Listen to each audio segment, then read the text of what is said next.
This is my bride, Amber. This is my groom, Chad. We met in the Pierside Singles Ward, the young single adults ward in Huntington Beach.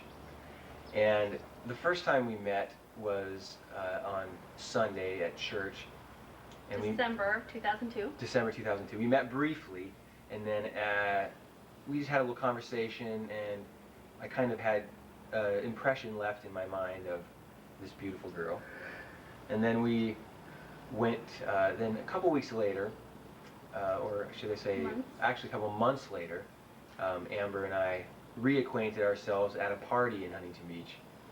And I saw her standing, and she just looked very nice, and I really wanted to come over and talk to her. And I remembered that first meeting we had, and so I came up and I said, hey. And I talked to her, and we had a great time.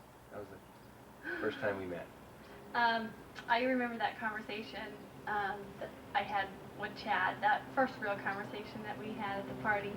And I just remember how comfortable I felt talking to him, and we learned that we were both teachers, and we both graduated from BYU, and we seemed to have a lot in common. And I just had a lot of fun talking to him, and I looked forward to seeing him again at church. And at church one Monday morning at FHE, Family Meeting, I saw her and I talked to her. I walked up to her, of course, because I liked her, and I wanted to get her phone number, and so I asked her for a phone number and called her about a few days later and asked her out for that weekend, for that Friday night, and and she of course accepted, of course. And then that night I came, and I decided we were going to go to a Brazilian barbecue in Long Beach, which I had been wanting to go to.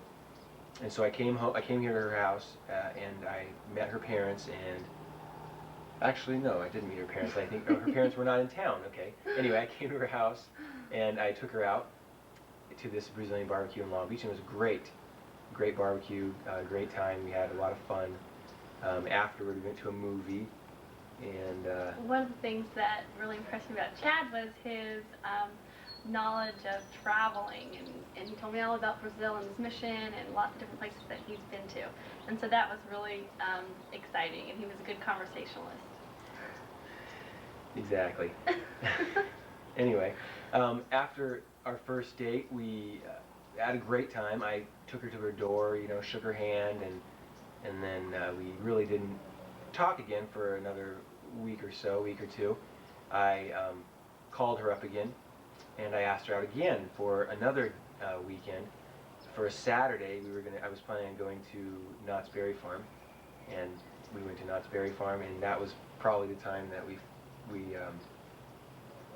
I anyway, kind of really started to like Amber, and knew that she was someone special and different from the other girls that I had dated in the past. And then after that time, Chad just conveniently would stop by my school on his way home from school. He worked about 15 minutes from my school, and on his way home to his apartment in Huntington Beach, he just happened to drive right past my school. So often he would come by and help me in my classroom with whatever I needed, and I thought he was so helpful. And he'd always help me put things up, take things down, and whatever I needed him to do, he was there to help me with. And of course, we just continued to have fun with each other, and continued to find lots of things that we liked about each other as we continued to spend more time together.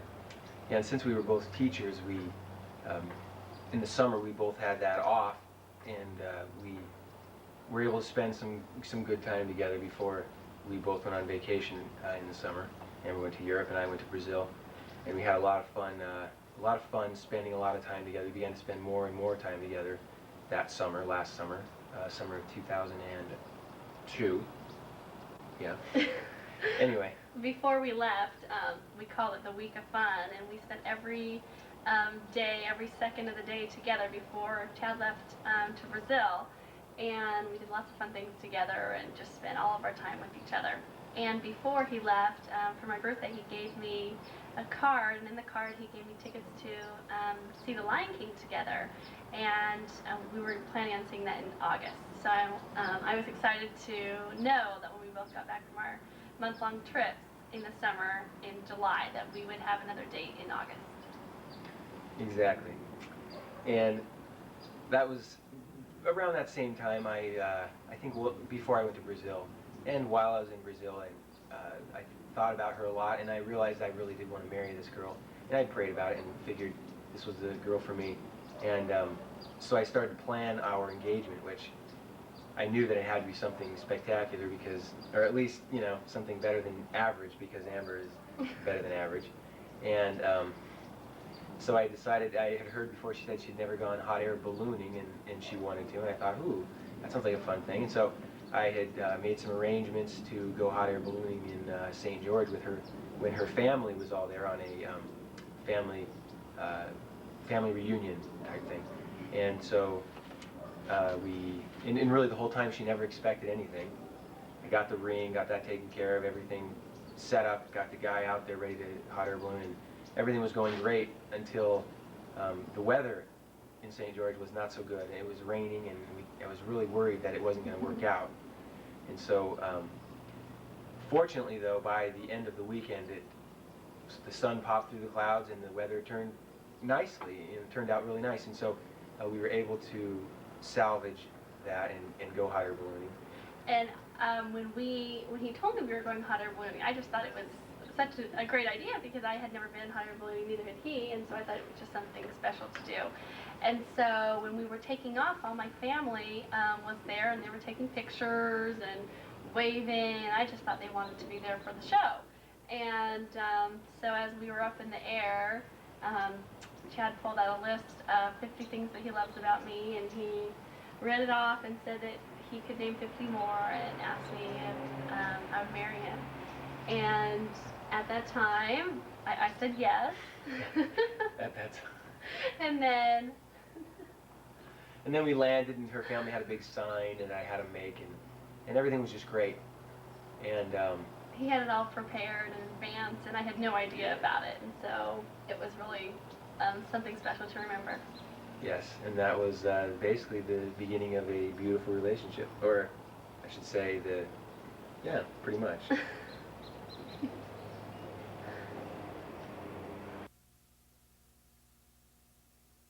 Hi, Mr. Jackson. Hi, Mrs. Powell. I'm Chad Wagner, and I hope you have a happy marriage. Okay, Chad, let me ask you some questions. Where do you think that they should go on their honeymoon? To Hawaii. Okay. What do you think makes a happy marriage?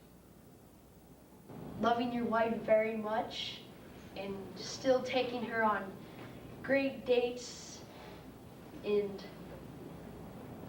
giving her lots of company. Okay. And how many children do you think that they should have? 2, because it's an even division of work. Okay. Thanks, Chad. What should Mr. Jackson do to be a good husband? Well, first thing I think you should do is really love her a lot. Anything else? And take her out on lots of dates. Okay. What do you think marriage is? When people fall in love. Mike. I think it's when 2 people come into their lives together. What should Miss Powell do to be a good wife? She shouldn't wear a lot of jewelry.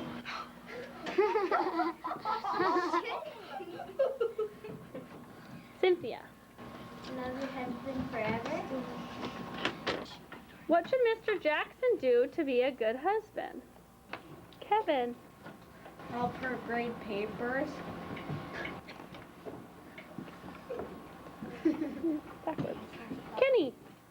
Oh, Mrs. Powell do the dishes and cook dinner. Jesus. Give her lots of money. What advice do you have for Miss Powell and Mr. Jackson? Mr. Jackson, sing Mrs. Powell a love song. What? Stay on the honeymoon for 5 weeks. Make sure you both love each other as much as you love your students. I hope you do believe me